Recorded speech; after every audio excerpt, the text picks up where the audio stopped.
नमस्कार दर्शक बंधु, आज आम आलोचना करवा सोरिष चाष विषय। साधारणतः आम ओडिशा रे शीत दिनिया बा रबी फसल रे सोरिष को नहीं थाउ एवं आपको जदि वैज्ञानिक पद्धति रे आम चाष करवा ताले अधिका लाभवान हो पारिबा। आज सोरिष चाष विषय रे आलोचना करिया पूर्व आपण मान को अनुरोध, जो माने एही चैनल को सब्सक्राइब करना दया करी सब्सक्राइब कर दियंतु। सोरिष चाष पई की प्रकार माटी हवा दरकार। मझियाली किसम जमी निगिड़ा ढीप दरसा मटाल और पटुमाटी सोरिष चाष पई उपयुक्त।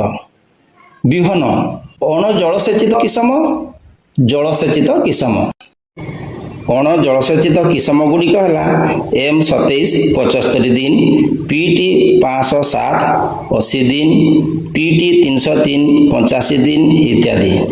से जलसेचित किसम गुड़िक है क्रांति 115 रु 130 दिन, पूषा बाहर 105 रु 120 दिन, पूषा बोल्ड 110 रु 115 दिन इत्यादि।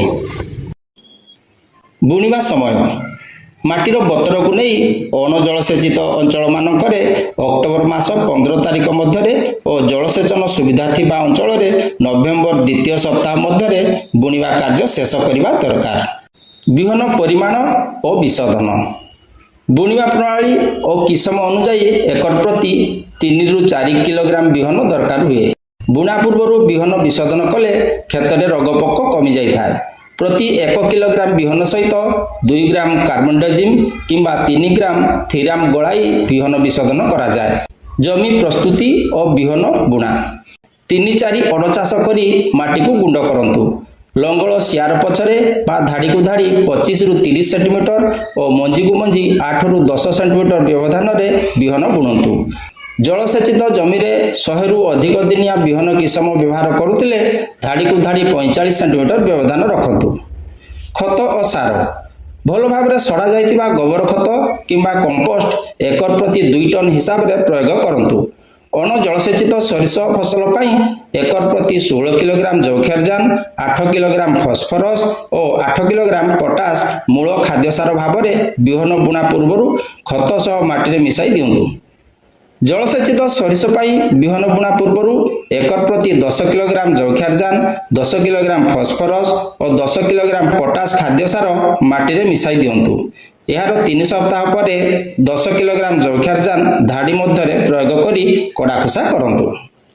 अंत चाष धाड़ी रे गछ संख्या अधिक थिले 15 रु 20 दिन पर 8 रु 10 सेंटीमीटर व्यवधान में हृष्टपृष्ट और निरोग गछ रखी अन्य गछ को उपाड़ी पतला करंतु एवं 20 रु 25 दिन बेलू कड़ाखुसा करी अनाबना घास बाछि दियंतु। रासायनिक तृणनाशक भावे पेंडिमेथालिन, आलाक्लोर, उइजालफॉप इथाइल इत्यादि क्रियाशील उपादान प्रयोग करा जाई पारिबो। जलसेचन सोरिष मोट 300 मिलीलीटर पानी दरकार करथाय। चारा फूल आरंभ और फल वृद्धि अवस्था एपरी 3 थर जलसेचन करंतु। फसल सुरक्षा जो पोक उभय अर्भक और प्राप्त वयस्क पोक गछर पत्र फूल और छुईरू रस शोषण करती। पत्र बढ़िला अंग एवं फल रे एही पोक मेचा मेचा ही लागिथांती।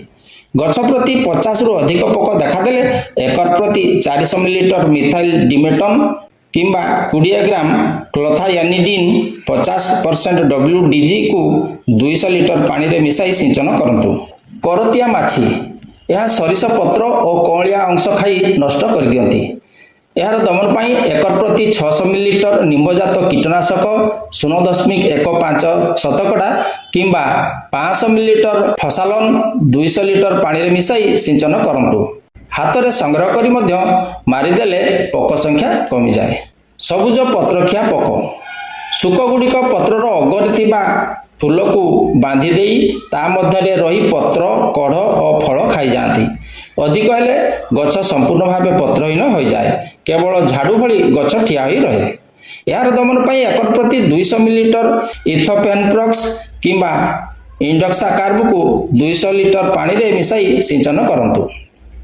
पत्र चिता रोग प्रथमे पत्र तल पाखे पानी पचा हलदिया चिन्ह देखा जाए। यार चारिपटे धार बादामी और मझी अंश धूसर देखा जाए। रोग बढ़ीगले पडालिया एवं बेरंगी होई सुखी जाए। ଏହି ଚିହ୍ନ ଫଳ ଉପରେ ଦେଖାଦେଲେ ଫଳ ପାଚିବା ପୂର୍ବରୁ ଶୁଖିଯାଏ। ଏହାର ଦମନ ପାଇଁ ଏକର ପ୍ରତି ଇପ୍ରୋଡାଇନ୍ 2.5 ଗ୍ରାମ ବା କାର୍ବାଣ୍ଡାଜିମ୍ ସହିତ ମାଙ୍କୋଜେବ୍ 1.5 ଗ୍ରାମ ପ୍ରତି ଲିଟର ପାଣିରେ ମିଶାଇ ସିଞ୍ଚନ କରନ୍ତୁ। ନିମ୍ନମୁଖୀ ପାଉଁଶିଆ ରୋଗ। ପତ୍ରର ତଳ ପାଖରେ ବାଦାମୀ ରଙ୍ଗର ଚିହ୍ନ ଦେଖାଯାଏ। ଏହି ଚିହ୍ନଗୁଡ଼ିକ ବଢ଼ିଯାଇ ପାଉଁଶିଆ ଦେଖାଯାଏ। ପରେ ପତ୍ର ଶୁଖି ସହଜରେ ଗଛରୁ ଝଡ଼ିପଡ଼େ। ଏହାର ଦମନ ପାଇଁ ଏକର ପ୍ରତି 1 କିଲୋଗ୍ରାମ କପର ଅକ୍ସିକ୍ଲୋରାଇଡ୍କୁ 200 ଲିଟର ପାଣିରେ ମିଶାଇ 10 ଦିନ ଅନ୍ତରରେ 2 ଥର ସିଞ୍ଚନ କରନ୍ତୁ କିମ୍ବା 2 ଗ୍ରାମ ମେଟାଲାକ୍ସିଲ୍ ସହିତ ମାଙ୍କୋଜେବ୍ ପ୍ରତି 1 ଲିଟର ପାଣିରେ ମିଶାଇ ସିଞ୍ଚନ କରନ୍ତୁ। ଅମଳ। ଗଛ ହଳଦିଆ ପଡ଼ିଗଲେ ସକାଳ ବେଳା ଦାଆରେ କାଟି ଦିଅନ୍ତୁ। ଏହାପରେ 2 ରୁ 3 ଦିନ ଖରାରେ ଶୁଖାଇ ବାଡ଼ିରେ ପିଟି କିମ୍ବା ବଳଦ ବା ଟ୍ରାକ୍ଟର ଦ୍ୱାରା ବେଙ୍ଗଳା ପକାଇ ମଞ୍ଜି ଅମଳ କରନ୍ତୁ। ଏହାକୁ ଶୁଖାଇ ସାଇତି ରଖନ୍ତୁ। ଏକର ପ୍ରତି ଅଣଜଳସେଚିତ ଫସଲରୁ 2.5 ରୁ 3 କ୍ୱିଣ୍ଟାଲ ଓ ଜଳସେଚିତ ଫସଲରୁ 5 ରୁ 6 କ୍ୱିଣ୍ଟାଲ ଅମଳ ମିଳିଥାଏ। ଆମେ ଯଦି ଉନ୍ନତ କିସମର ବିହନ ବୁଣିବା ଏବଂ ବୈଜ୍ଞାନିକ ପଦ୍ଧତିରେ ଚାଷ କରିବା ତାହେଲେ ଆମେ ଏକର ପ୍ରତି 10 କ୍ୱିଣ୍ଟାଲରୁ ଅଧିକ ମଧ୍ୟ ଅମଳ ପାଇପାରିବା। ଆଜି ପାଇଁ ଏତିକି। ପୁଣି ଦେଖା ହେବ ଆସନ୍ତା ଭିଡ଼ିଓରେ। ଧନ୍ୟବାଦ।